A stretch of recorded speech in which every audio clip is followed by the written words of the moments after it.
So, good morning mga idol. Ako, kauban ako. Jogging sa amin karon nga. Yun lang nga. Sa kada adlaw, maka-jogging kita. Sa mga 30 minutes lang kada adlaw. Kada serta mo to sa trabaho.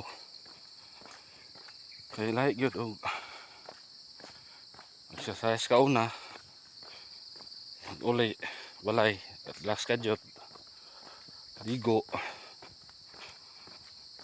Trabaho. Kayo ka na lang singot sa pagtrabaho ni mo imong saligan nga yung ka nga nagpasingot ka.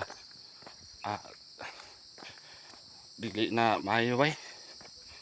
Nanan yun nga exercise lagi ka. Sige nagmay lang. Tama na yung kauban o. Idara naman eh. Waan ni gina ko kay sige lag jogging. Di nagatrabaho. Nasubraan ni siya, nasubraan.